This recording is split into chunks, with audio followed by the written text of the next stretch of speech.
Well, hello, beautiful people. How are you? I hope all is well. Hopefully you are blessed and highly favored.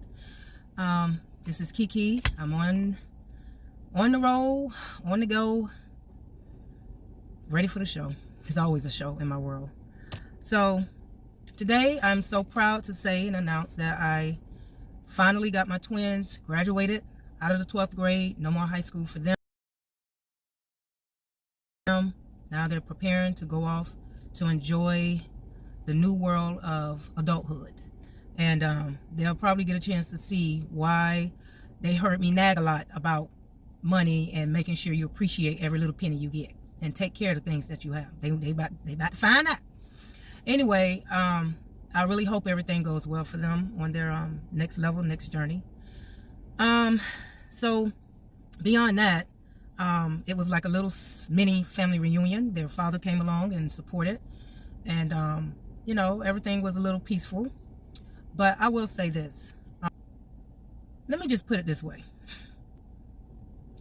Sometimes people will test you. That's why I said we're in a spiritual warfare. I said it in my last video. I knew it was coming, but I know my ancestors always prepared, always got my back, right? Let's go to a recent event that's taking place. You know how P. Diddy, he's a very wealthy man, very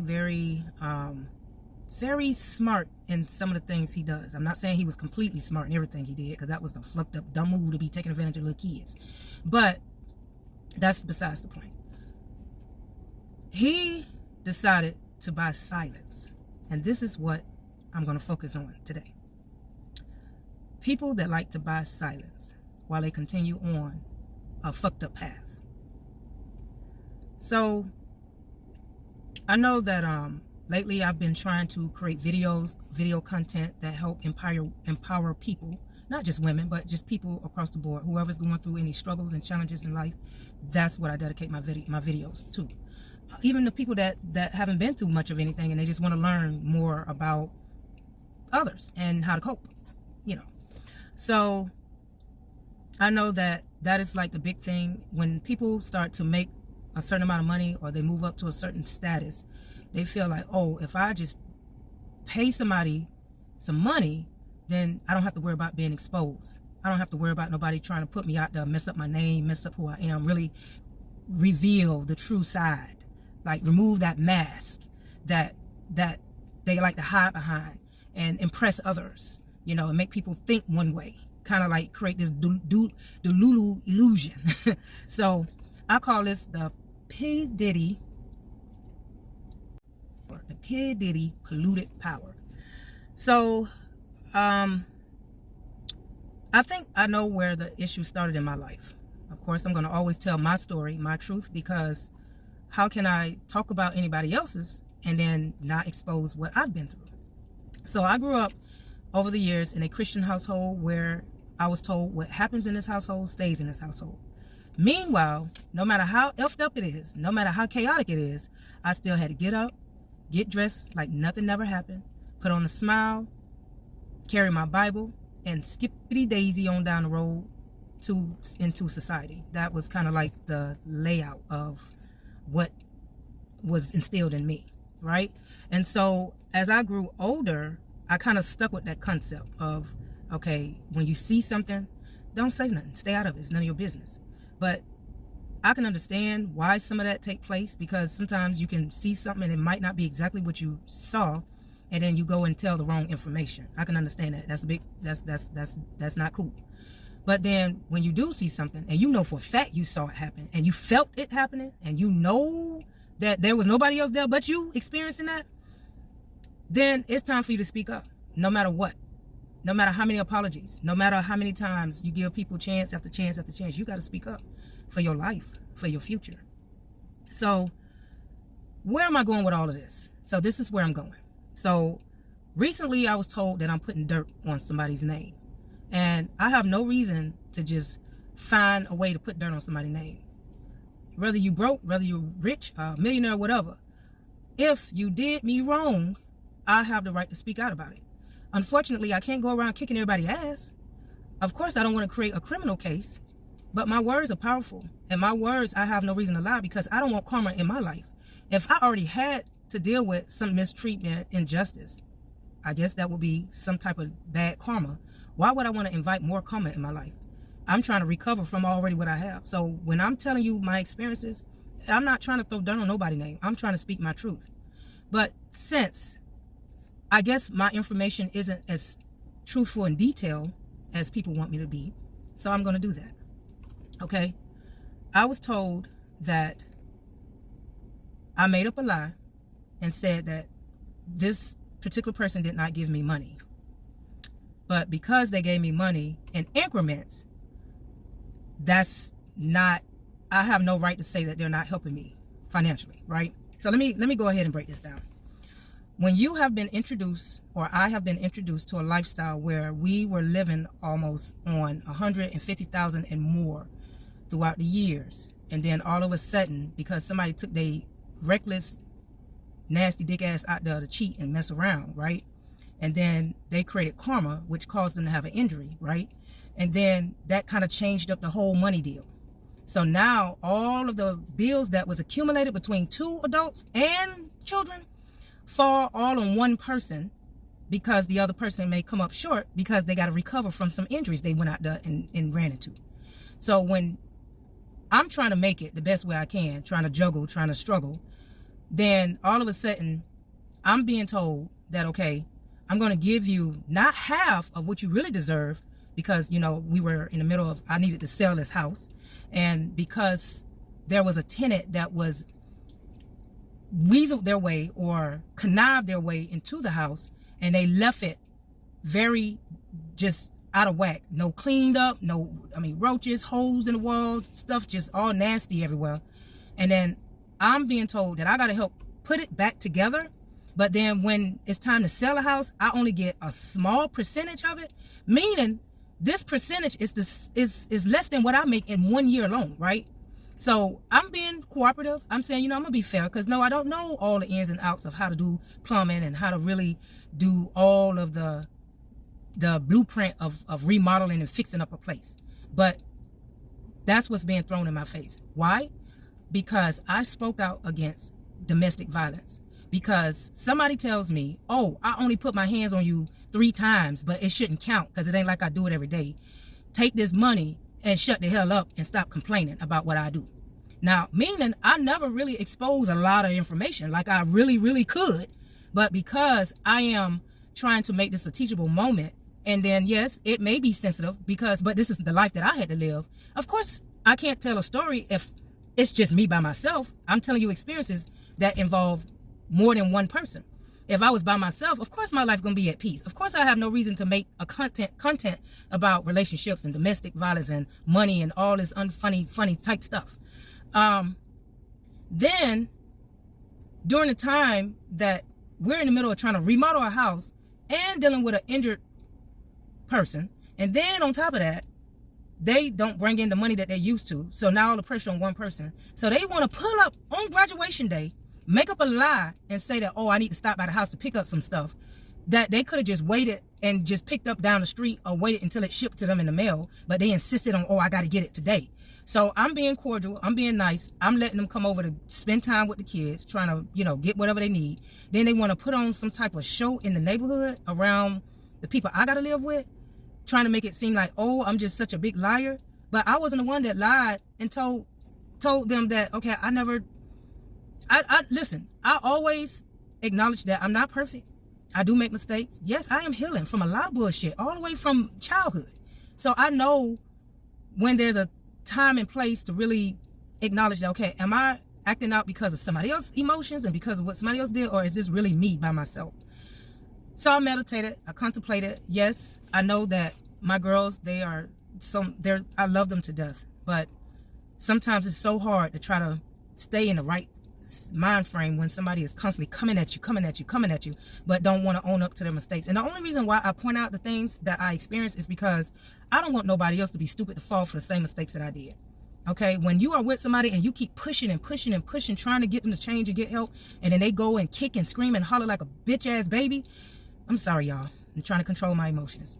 It is hard. It is hard to try to stay cordial. It is really hard. I mean, I don't have no reason to make up a story about somebody pushing me in my stomach. Twice. They mad at me because I mentioned it one time. Let me tell you why I said I was pushed in my stomach. I decided to help take care of somebody else's child, right? I tried to play the stepmama role at an early age.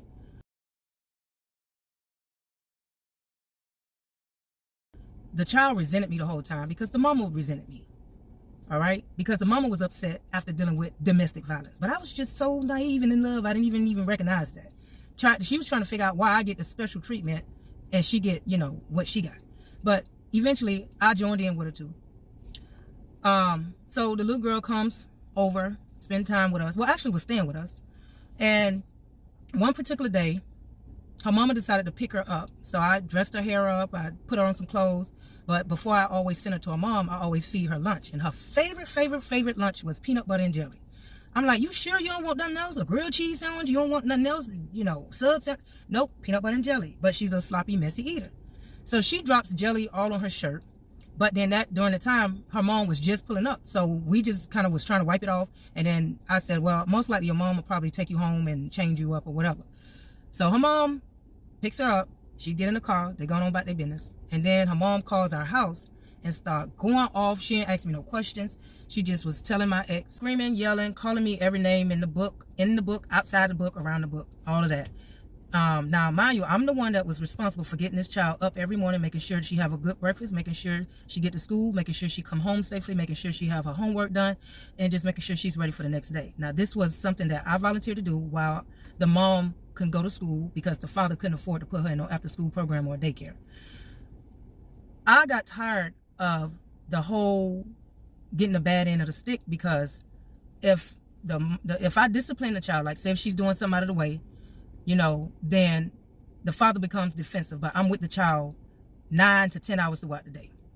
Then if the child does go with the mom, then that's when the mom deal with the child. And sometimes the child would come back with bruises.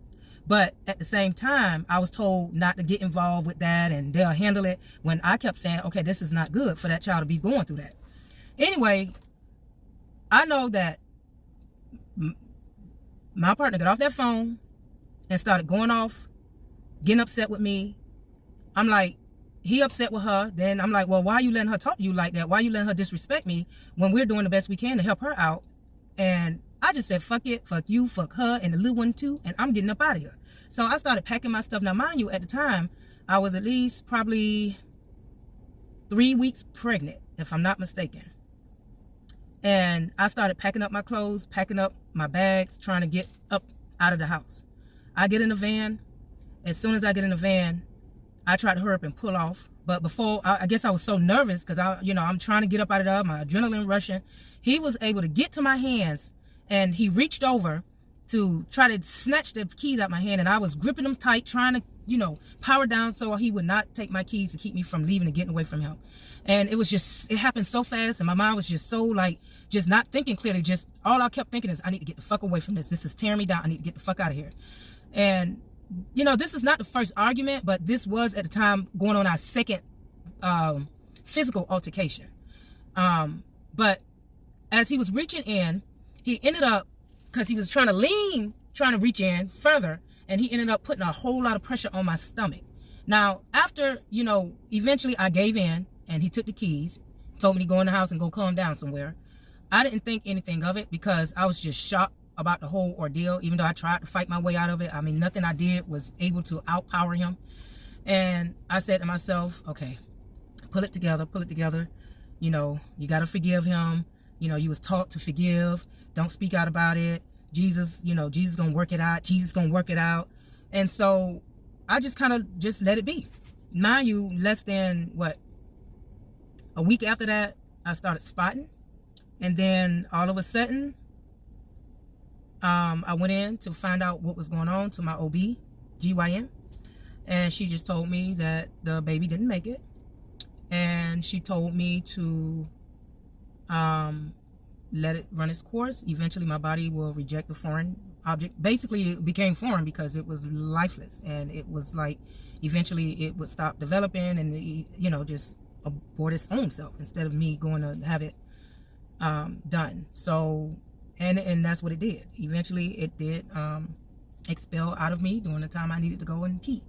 And I called my partner over and I was like, I don't know what to do. I felt so bad. You was able to see the head, the arms, the eyes looked like it was just not coming in, but it was just like little clear, light palish type skin. But you can still see the features pretty well to tell that it was a baby. I just couldn't tell whether it was a male or female. After that, I honestly thought it was something I did by myself because I'm a very active person. But at that time, I already had a son. He was, at the time 3 years old. He was healthy and no issues. I always had healthy babies. But for some particular reason, I thought because I moved some furniture back against the wall, I thought I hurt or did something. But that wasn't the case. I felt like it came from my physical altercation. I didn't get an apology. I didn't get, what can I do to help, you grieve through this? I did get a little card in the mail from the doctor, just sending condolences. But other than that, it was like, it happened. All right, get over it. Time to move on. Mind you, there's other things that I've been exposed to that I was told to just, don't cry too much. Don't think too much in it. Don't talk about somebody else's business, even though it involves me. That's almost like P. Diddy saying, how the fuck y'all gonna get up and talk about me having freak-offs when it's my business? But you having freak-offs with the damn little boy booties. Like, how in the world that makes sense? Like, it's your business that involves somebody else. But you want everybody else to be quiet while you continue to take advantage of and destroy men, like emasculate men, butt-bucking, just to have control. So, what I'm saying is, my stories, like I said, isn't meant to bash anyone. It's just, I want people to understand. If I push through it, even though it took a lot out of me to just try to forgive and still look at this person and still love them and see them, try to see them through godly, holy, righteous eyes and not do anything to them. It took a lot out of me to go through that. So yes, I was blessed to be able to have another daughter right afterwards, later on down the line. Beautiful daughter. She's doing well. Later on, everything was still, shaky, but going to church was how we was trying to survive, trying to hide behind the Bible when we knew we had a lot of baggages and a lot of trauma that needed to be faced. Don't let that Bible hide. Don't use the Bible to hide your shadow. You need to face your shadows. You need to find out why you got such a fucked up way of thinking and acting toward people. If you feel like what you're doing is normal, and then you were all born with a conscience. We're all born with light within us. That's how we come out. You never seen a baby come out of a womb with a knife saying, I'm finna slice this doctor open for bringing me back to earth. Okay? We're all born with light in us. So it is up to us to really take out our time to learn how to stay on the righteous side, on the light side, on the positive side. Now, I do know we do have good and bad within us, but it's not always easy to just balance it. Okay? I mean, of course, you're going to need the bad to protect yourself. I fought back. That's me using my bad side because I didn't have access to a cell phone to call the police. So my first instinct was to either fight or flight. I was trying to fight, but I did it backwards. I was trying to fight, but then I ended up having to get in a fight because I didn't want to be stuck and miserable. But at the same time, I just want y'all to know, don't let anybody convince you to think it's okay for them to hurt you physically. Now, if they want to do some freaky and you open to that freakiness, then that's different. But somebody trying to discipline you like they're your parent, or because they make more money than you, or because they look good and they feel like you come from lower status or a single household and you don't have all of your family in the picture, they feel like, oh, okay, I got control of you. That's almost like you a gang member, right? You decide to join a gang, and the reason why you're joining the gang most likely is because you're not satisfied with something at home. You don't have that support at home. Mama missing, daddy missing, maybe both of them missing, or you're treated like an outcast and you trying to find, you're trying to find love. But then if you get with the wrong gang, they might try to treat you like a little bitch because, they feel like, okay, if I beat you into, or haze you or initiate you in, ain't nobody gonna come after us because, you don't have people that got your back like that. So it's pretty much the same thing that a lot of narcissistic men try to do. That's what I'm learning more about. They like to go after the weak women or women that's quiet, have low self-esteem, or don't have really a lot of male figures in their life to protect them, because most of the male figures in my life either in prison or in prison. So that's pretty much the circumstance. It's like when I speak out, if anything happened to me, y'all know I tried my best to make a change. I tried my best to bring positivity. I tried my best. You know, I mean, I've been through counseling. I've been through all of that.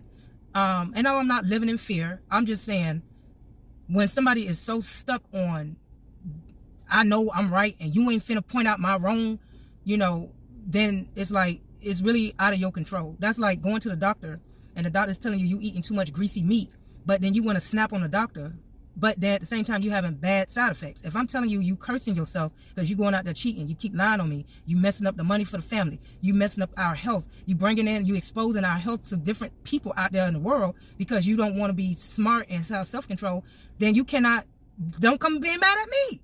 So if I'm telling you, that's because I love you and I care and I want to save what we got, what we work hard for. I'm trying to break generational curses, not only in my family, I'm trying to help you break it in yours too. So with that being said, y'all, I know I kind of was all over the place with this video. I really wanted it to be about my daughters. I fought so hard to keep them here and to at least see this moment. You know, I was put in a position to where they really wasn't supposed to be here. I was put in a position where I had to choose between money or love for my babies. And I did all I could. I mean, I worked in a complicated pregnancy, hypertension, all swollen feet. I worked until I was about 7-8 months pregnant. And I did not want to give up on my babies. I wanted to prove that I could still survive on earth. I knew that my ancestors, I knew somebody had me. Somebody spiritually had my back to help me survive, because yes, it wasn't easy. It's not easy. Doubling up on Pampers, doubling up, and I was breastfeeding. After a while, I had to start trying to squeeze in some cow milk, but it's not easy. But I made it through, and my girls came out beautiful, healthy. One of them got a scholarship, getting ready to head on up to the north, somewhere up in Michigan. My other daughter, I'm trying to get her to go to a college somewhere, either FAMU or maybe Georgia State. I don't know, but yeah, just know, don't ever let fear keep you quiet. Never lower your dignity, your integrity for a couple of bucks, because guess what? You came in the world without money, and you definitely gonna leave without money. Actually, you're worth more dead than alive. So, you know, if you don't believe that, go research it. I'm gonna go ahead and wrap this up and try to, you know, get out my feelings, but just know I love you. Just know that if you need any ideas, any advice, if you're going through a hard moment in time, don't be too embarrassed, because like I said, nobody's perfect. You know, please comment, please contact me, you know, and just stay in the best positive mindset you can. All right, peace out.